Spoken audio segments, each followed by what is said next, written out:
of it is trying to put guardrails on pass-through income is going to take all sorts of rules and regulations, and people will be able to deduct their negotiation with their attorneys and accountants. The gentleman's time has expired. Thank you very much, Mr. Chairman. Thank you, Mr. Blumenauer. Mr. Kelly, you're recognized. Thank you, Chairman. Mr. Barthel, thank you for being here, and staff, thank you for being here. You guys do incredible work. One of the things, now I don't know that you can address it, but maybe you can. One of our colleagues said that this does not result in the tax cut doesn't help people in Connecticut's the 1st District.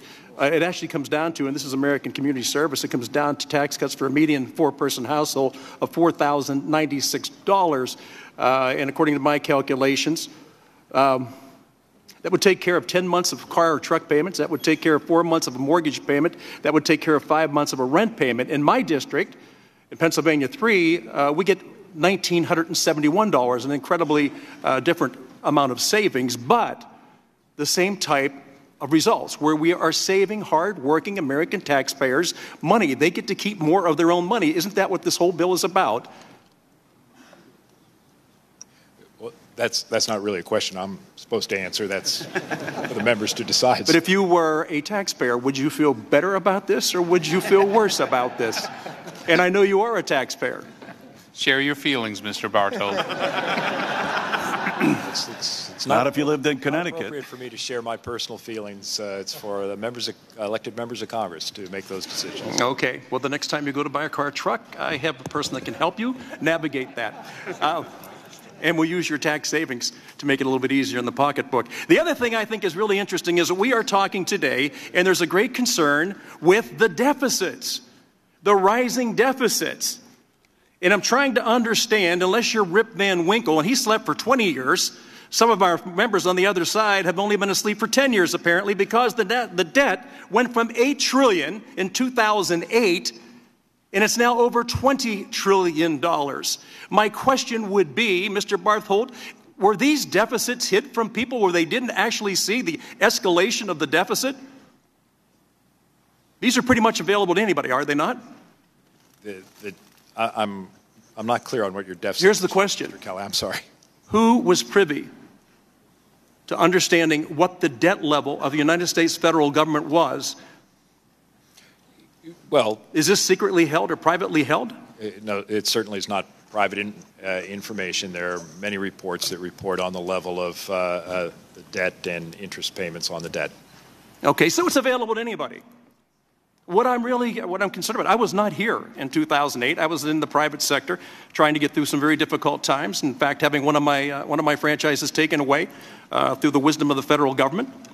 Fun time for a hardworking American taxpayer to hear all of a sudden you're not going to have your business anymore. And why? Because the geniuses in Washington decided you didn't deserve to keep that. So that's why I'm here. I'm not here because I needed a career.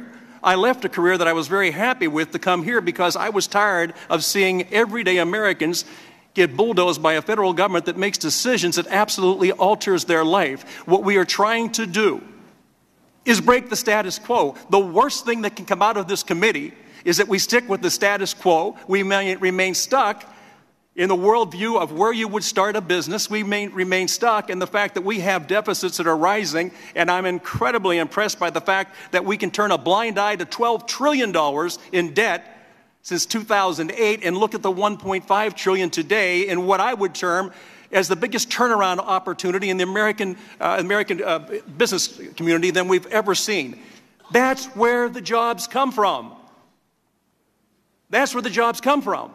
And when we talk about corporate people, and we talk about foreign investors, why do we have such a blind eye to the fact that if you want to fix Social Security, you better have more people participating in the labor workforce? That's who funds it. That's who funds it. And since November the 9th of last year, we've seen an incredible amount of optimism in our economy. And that was a result of an election. So my question to you, as you sit here today, and you're going to hear this all the way through this, because this is Hell Week, you're going to hear about what we're not doing for certain people. But I would just submit to my friends that this effort is a 3-decade effort to change the tide of America's trajectory. We cannot continue at the status quo, leave our position in the world, not be able to see our citizens rise to a new level, and sit back and say, well, we just couldn't get through that because we disagreed on the messaging of it or the rates. So I want to thank you for what you're doing and all your staff. You guys are incredible. My question is, why do you do this? I mean, you must be masochists. But we appreciate everything you're doing. And I would just tell you, you can't look at what Mr. Reed has here and look at this and say that somehow, if we just keep it the same, won't that be wonderful? Gentleman's it's a total time. disaster. Thank you. And I yield back. Thank you, gentleman's time has expired. Mr. Kind, you're recognized. Thank you, Mr. Chairman. Mr. Bartle, thank you for being here and for your service and for your patience. And I sure am glad, just picking up from my good friend from Pennsylvania's line, at least he had the courage to raise the issue about debt and deficits under this plan. And I wish there was more scrutiny of that because, Mr. Barthol, I mean, it's clear that the budget resolution that my Republican friends just passed recently makes room for an additional $1.5 trillion worth of debt in order to pass this tax bill. Is that correct? The budget resolution provides for $1.5 trillion. And just for the record, again, getting back to my friend's point, back in 2008, when President Obama inherited this god-awful economic recession, he also inherited a $1.5 trillion budget deficit from the previous administration. And when he left office earlier this year, he cut that down by over 2/3. So we started heading in the right direction. But this plan, again, will reverse that. And according to the Congressional Budget Office recent estimates, that publicly held debt as a percentage of our GDP currently is roughly 77%, and is projected to go up to 91% over the next 10 years under current revenue estimates without this plan. I'm not asking you to verify those numbers because you don't calculate that with JCT itself, but clearly with an additional $1.5 trillion worth of debt, that also does not include the increased interest burden that we'll have to pay on an expansion of that publicly held debt. But back to my friend Mr. Blumenauer's point, there are certain ways of masking the true size of that deficit, one of which, and it's been used in the past, is expiring or phased out provisions.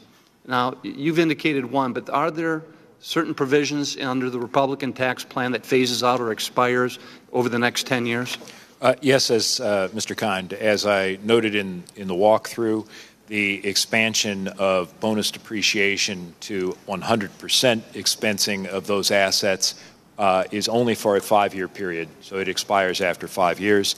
The expansion of the allowable expensing under Section 179 to $5 million worth of annual capital expenditures also expires after 5 years. Family flexibility tax credit as well will phase out? Which the family flexibility? And I noted to Mr. Blumenauer that the family portion for the taxpayer and the taxpayer's spouse expires after 5 years. The child credit is permanent. Yeah. And one reason for doing that, and you don't have to answer this, is clearly to mask the size of the shortfall in revenue under this tax plan by expiring that. But you have been around here long enough to realize, as many of us do here in committee, that when these popular tax provisions suddenly expire or are on the verge of phasing out, Congress typically doesn't have the stomach to actually let that happen and figures out a way of extending that. And if that's true, then that $1.5 trillion is really a low ball when it comes to the public debt that's going to be added under this plan if Congress does not let those provisions expire. Is that not true? And that has been the history in this place for quite some time. As I've said a couple of times, it's decisions for the members of Congress to make, sir. Yeah, and in fact, we just turned ourselves into pretzels trying to get rid of so-called tax extenders, a yearly exercise that Congress makes to extend certain tax provisions that are on the verge of sunsetting or expiring. And then we had to have an extender package. And now under this bill, we're creating a whole new scenario of another tax extender package year after year after year in order to retain these benefits. But let me shift again. Again, the dog that's not barking needs to be listened to as well. And that's the change in the indexing for inflation. Right now, one of the things this plan calls for is a doubling of the standard deduction. Is that correct? Yes, sir. And under current law, the standard deduction is indexed for inflation. Is that right? Yes, it is, sir. And under this plan, it would be changed to a chain CPI index. Is that It right? would still be that the standard deduction, the rate brackets, But all would still be indexed, but as you observed, it would be. And according to your different calculations, the index method. chained index would actually not be as generous as the current inflationary index for the standard. Those are the projections, and that's what's reflected in the revenue analysis that we presented on the effect of the switch, the modification to the inflation index. And there are other provisions. Is the entire code now going to chained CPI index? Yes, sir. And that would naturally result in a less generous tax return or tax benefit for the taxpayer, I assume. Well, sir, that's reflected in Your calculations. in our calculation that's on line 1A4 of the first page of JCX 47. All right, thank you. I yield back.